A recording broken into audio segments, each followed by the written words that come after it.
Hello everybody, welcome back to Keerthika's kitchen. ఈరోజు recipe veg dum biryani, అది కూడా ప్రెషర్ కుక్కర్లో. ఇంటికి చుట్టాలు వచ్చినప్పుడు ఈజీగా ఈ రెసిపీ ప్రిపేర్ చేయండి. పొడి పొడిలాడుతూ పర్ఫెక్ట్ దమ్ బిర్యానీ ఈజీగా ప్రిపేర్ చేసే ప్రాసెస్ నేను ఈ వీడియోలో చూపిస్తున్నాను.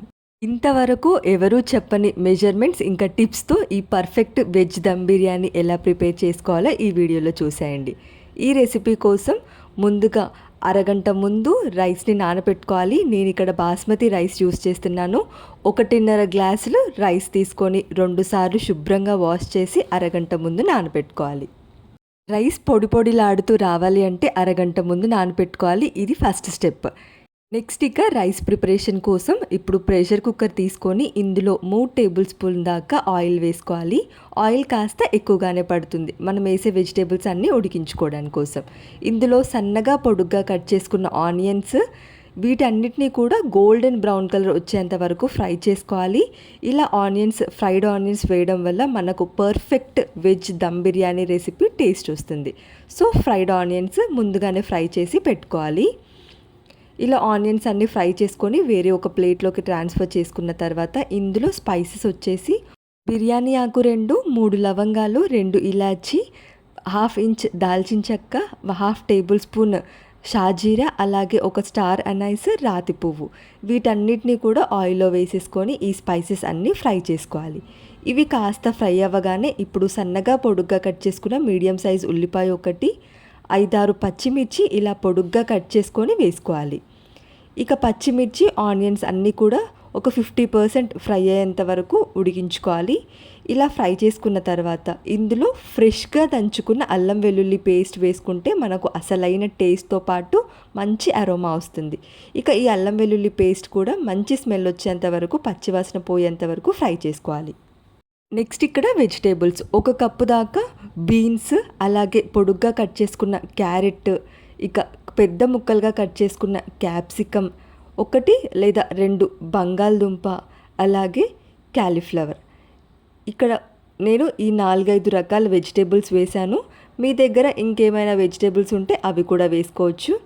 ఇక ఈ వెజిటేబుల్స్ అన్నీ కూడా ఆయిల్లోనే ఉడికించుకోవాలి. ఫ్రై చేస్తూ ఒక 50% ఉడికేంత వరకు కలుపుతూ ఫ్రై చేసుకోవాలి.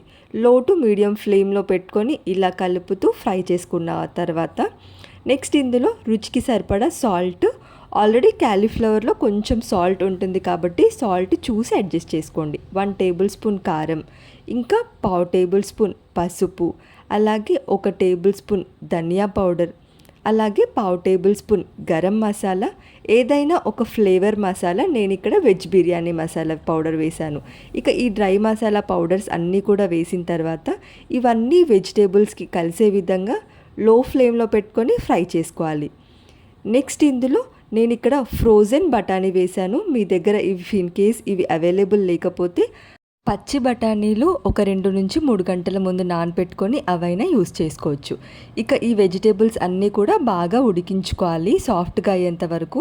నెక్స్ట్ ఇందులో 1 కప్పు కమ్మటి పెరుగు వేసుకొని ఇక ఈ పెరుగు కూడా వెజిటేబుల్స్ అన్నిట్లో కలిపే విధంగా ఒక 2 నుంచి 3 నిమిషాలు ఉడికించుకోవాలి.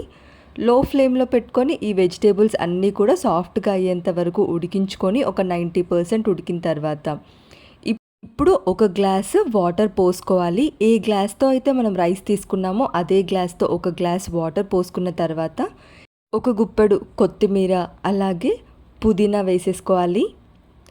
ఇలా కొత్తిమీర పుదీనా వేసుకున్న తర్వాత మనం ముందుగానే ఫ్రై చేసి పెట్టుకున్న ఫ్రైడ్ ఆనియన్స్ ఒక 1/2 వేసుకోండి, మిగతా 1/2 తర్వాత వేసుకుందాం. 1 టేబుల్ స్పూన్ నెయ్యి వేసేసుకోవాలి.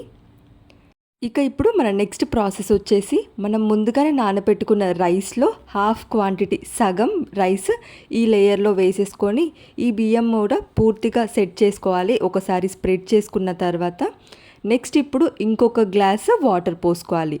మనం 1.5 గ్లాసుల రైస్కి 2 గ్లాసుల వాటర్ అయితే పర్ఫెక్ట్గా సరిపోతుంది. మెజర్మెంట్స్ నేను మళ్ళీ చెప్తున్నాను, 1.5 గ్లాసుల బియ్యానికి 2 గ్లాసుల వాటర్. ఇప్పుడు కొత్తిమీర, పుదీనా వేసేసుకొని మనం ముందుగానే ఫ్రై చేసి పెట్టుకున్న మిగతా పోర్షన్ ఫ్రైడ్ ఆనియన్స్ వేసేసుకొని ఒక టేబుల్ స్పూన్ నెయ్యి, అలాగే కొంచెం పించ్ ఆరెంజ్ ఫుడ్ కలర్, మీ దగ్గర కుంకుమ పువ్వు ఉంటే అదైనా వేసేసుకోవచ్చు. ఇక ఇవన్నీ వేసుకున్న తర్వాత ఇప్పుడు క్యాప్ పెట్టేసి ప్రెషర్ కుక్ మీడియం ఫ్లేమ్లో పెట్టుకొని 2 విజిల్స్ వచ్చేంత వరకు ఉడికించుకొని ప్రెషర్ పూర్తిగా పోయిన తర్వాత మాత్రమే క్యాప్ ఓపెన్ చేస్తే మన వేడి వేడి పొడి పొడిలాడుతూ వెజిటేబుల్ దమ్ బిర్యానీ రెడీ అయిపోతుంది. మెజర్మెంట్స్ మీకు గుర్తున్నాయి కదా. మెయిన్గా వాటర్ ఇంకా రైస్ వేసే లేయరింగ్ ప్రాసెస్ చాలా చాలా ఇంపార్టెంట్. వాటర్ ఒకేసారి యాడ్ చేసుకొని రైస్ వేస్తే అది పులావ్ అయిపోతుంది. దమ్ బిర్యానీ ప్రాసెస్ మాత్రం ఈ ప్రాసెసే. ఫస్ట్ వాటర్ వేసుకొని తర్వాత రైస్. ఈ లేయరింగ్ ప్రాసెస్లో కనుక మీకు ట్రై చేస్తే పర్ఫెక్ట్ వెజ్ దమ్ బిర్యానీ పొడి పొడిలాడుతూ ఎప్పుడు చేసినా ఎంత క్వాంటిటీ చేసినా ఈ ప్రాసెస్లో ట్రై చేస్తే పర్ఫెక్ట్గా కుదురుతుంది. ఇంటికి చుట్టాలు వచ్చినప్పుడు ఈ ప్రాసెస్లో ట్రై చేసి పెట్టండి. డైరెక్ట్గా ఏ సైడ్ డిష్ లేకపోయినా ఇలా కూడా డైరెక్ట్గా చాలా బాగుంటుంది. మీరు ట్రై చేయండి. ట్రై చేసి ఎలా వచ్చిందో కామెంట్ సెక్షన్లో చెప్పండి. వీడియో నచ్చిందా? వీడియో కనుక నచ్చితే లైక్ చేయండి, ఫ్రెండ్స్ అండ్ ఫ్యామిలీస్కి షేర్ చేయండి. ఇలాంటి మరిన్ని ఇంట్రెస్టింగ్ రెసిపీస్ కోసం ఛానల్ని సబ్స్క్రైబ్ చేయండి. Thank you for watching.